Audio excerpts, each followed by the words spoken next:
Que os técnicos portugueses, os estrangeiros de uma forma geral, assim como os brasileiros mais badalados também, mais tarimbados, né? Mas a gente já não tem mais tantos assim. Sim. Eles têm uma personalidade muito forte e não estão nem aí se a imprensa vai reclamar, se a torcida vai vaiar. Então, no caso do VP, é mais difícil você colocar isso em prática, porque ele está iniciando um trabalho, ele ainda não ganhou um título. O Abel, agora com 2 Libertadores, ou com a Libertadores que ele ganha com 3 ou 4 meses de trabalho, ele pode deitar e rolar. Ele pode ser o Abel Ferreira, falastrão, que reclama de tudo na coletiva, fiel às ideias dele, corre riscos às vezes gigantescos, como correu contra o Atlético Mineiro nas semifinais da Libertadores, mas ele acredita no estilo de jogo dele, na formação tática que ele planeja para determinada partida e vai até o final. Sim. E se perder, para ele, perdeu. A imprensa vai fazer um barulho absurdo, mas ele não está nem aí. E a torcida, de uma certa maneira, já está comprando a ideia, já comprou a ideia dele faz tempo, então ele tem mais moral ainda para ser o Abel Ferreira, né? Para ter o estilo dele forte e acreditar nas convicções dele, implementá-las e seguir até o fim, ganhando ou perdendo. Eu acho que isso é uma característica dos técnicos estrangeiros. O Crespo, por exemplo, foi muito criticado por não colocar o time titular num jogo da Neoquímica Arena. Talvez ali tenha sido uma falha dele não ter, sei lá, sentido mais a realidade do nosso futebol, né? O contexto ali era uma chance boa para o São Paulo quebrar um tabu. O Crespo foi embora, o São Paulo acaba na vida dele, mas o tabu continua aqui para a torcida. Mas é um exemplo de como eles são fiéis às convicções dele. Para ele ali era só mais um jogo dentro do Campeonato Paulista, um jogo que poderia atrapalhar lá na frente a briga pelo que realmente importava, que era a conquista do título. O São Paulo conquistou o título, quebrou o tabu, foi campeão paulista. Nenhum jogador titular se machucou naquele jogo contra o Corinthians na Neoquímica Arena, embora o São Paulo não tenha vencido aquela partida e o tabu tenha continuado. O Crespo foi embora, o tabu continua e ele também levou com ele o futebol do Rigoni. Isso me entristece tanto. Isso é uma mágica, né? Cara, ele jogou demais a temporada passada e não conseguiu jogar. E te falando agora dos técnicos portugueses, o Abel veio sem zero expectativa. Que era um treinador que ninguém conhecia. Assim como o Jorge Jesus. Sim, era um treinador. Mas o Jorge Jesus já tinha passado por grandes clubes, né? Sim, o Abel tinha tido um trabalho no Braga, que fez um barulhinho, principalmente na Europa. Foi pro PAOK da Grécia e surge do nada no Palmeiras. Hoje o Vitor Pereira já chega com uma cancha diferente. Uma expectativa muito grande em cima do trabalho dele. O próprio Jorge Jesus se pronunciando, falando que ele é o melhor dessa geração de portugueses. O que você acha hoje, até agora, do trabalho do Vitor Pereira, a postura que ele tem, o que ele falou ontem, por exemplo, do Liverpool, desceu meio errado para alguns torcedores. Ele é um técnico de personalidade forte, mas às vezes acaba soando um pouco arrogante da maneira que ele fala, né? O que você acha do Vitor Pereira como treinador e a personalidade dele? Você acha que vai dar certo? Gosto da personalidade dele, se vai dar certo ou não, é difícil da gente adivinhar, né? Tentar adivinhar.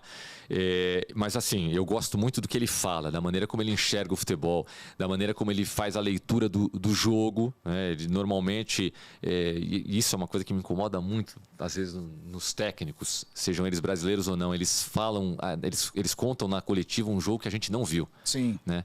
E se o time dele ganha com bola parada é porque o time treinou, se o time dele perde com bola parada, ele faz essa ponderação, o jogo foi equilibrado, a gente perdeu na bola parada. Então, a leitura que o Jorge Jesus fazia, que o Abel faz dos jogos, que o Paulo Souza faz dos jogos do Flamengo, né? Sem se isentar nunca de culpa quando o time joga mal, e que o VP faz, por exemplo, eu gosto muito dessa maneira que eles enxergam o futebol. Eu acho que ele ainda não conseguiu colocar na prática as ideias dele, embora o Corinthians já tenha melhorado em diversos aspectos, né? com ele. Não acho que fosse uma tragédia com o Silvinho, mas acho que a maneira como os jogadores passaram a encarar as partidas foi um pouquinho diferente, né? E eu não estou puxando sardinha para o técnico estrangeiro, que eu tenho elogiado muitos técnicos estrangeiros. Por exemplo, o Filipão, eu fiz o jogo do Atlético Paranaense ontem, na live do Cazé. O Atlético Paranaense joga com uma confiança muito maior. O jogo foi tranquilo o tempo todo diante do Avaí, que é um time bem organizadinho pelo Barroca.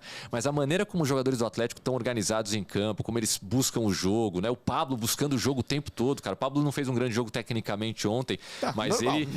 Não, tudo bem, mas a entrega do Pablo, cara, é totalmente difícil. Eu gosto do trabalho do Carille, mas, cara, é da água pro vinho a mudança do Atlético Paranaense, do último jogo ali contra o Strongest, que também foi um acidente de percurso na altitude. Mas para os 5 jogos seguintes do Atlético, um já ainda sem o Filipão, só assistindo contra o Ceará, mas é outro time. Então, eu acho que o Corinthians é diferente com o VP. Mas uma coisa que atrapalha o trabalho do VP, e aí acho que ele não tem culpa, é que, por incrível que pareça, eu acho o elenco do Corinthians ainda muito limitado, cara.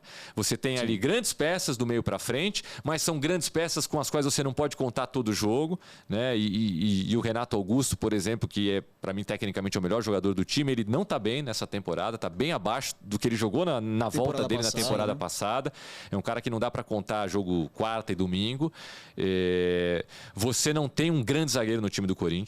O João Vitor não joga metade do que a torcida e a imprensa falavam que ele jogava. Na temporada passada ele fez um baita campeonato brasileiro, mas não conseguiu se firmar. Sim, né? mas é assim, privilegiado talvez por um esquema tático ali, méritos do Mancini, bem defensivo, mas era o que o Corinthians precisava no primeiro momento para não cair. Mas eu não vejo no João Vitor um zagueiro, não acho que ele seja melhor que o Diego Costa. Ok. Para começar. O Raul Augusto. Não, tô falando de moleque, mas o Diego Costa não é badalado. Talvez tenha sido ali num pequeno recorte quando ele começa a jogar, mas depois foi pro banco de reservas e, enfim. Uma sequência ruim, né? João Vitor já fala assim, seleção brasileira. Eu não vejo essa bola toda, acho até que pode melhorar, né?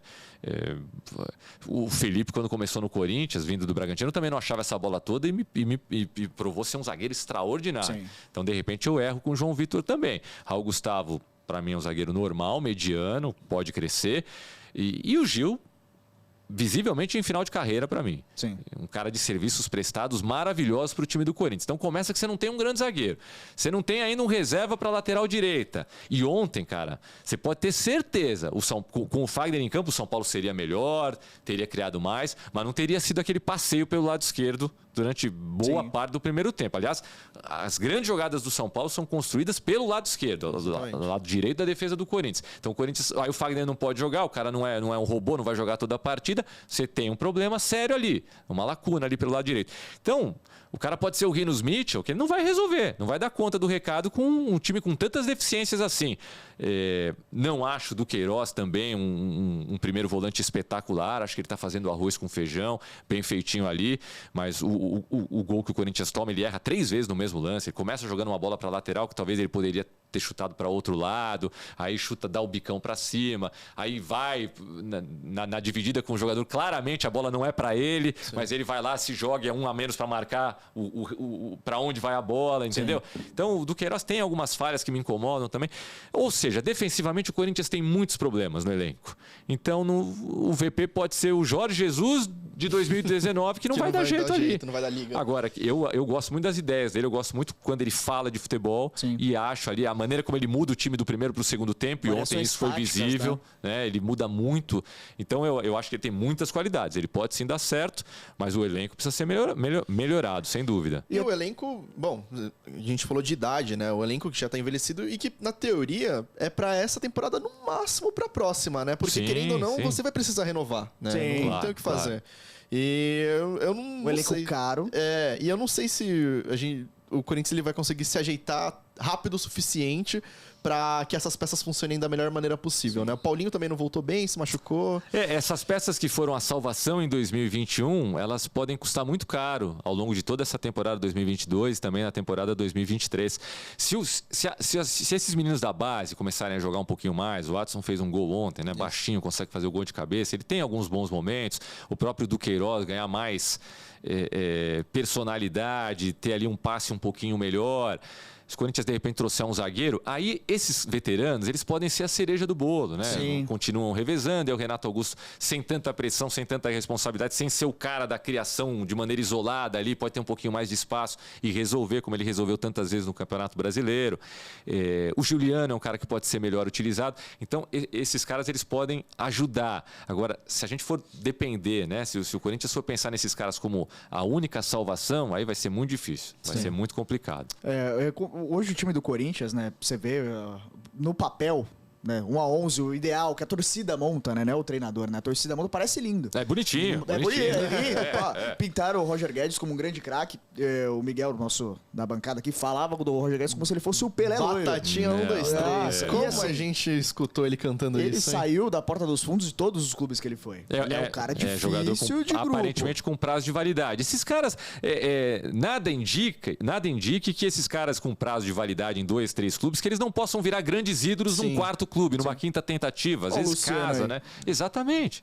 Luciano é um bom exemplo, porque ele é um cara que começa muito bem e depois dá uma diminuída no ímpeto. Problemas físicos também teve bastante, né? O Corinthians machucou demais, né? Mas até me perdi o que eu tava falando do Roger Guedes. Do Roger Guedes.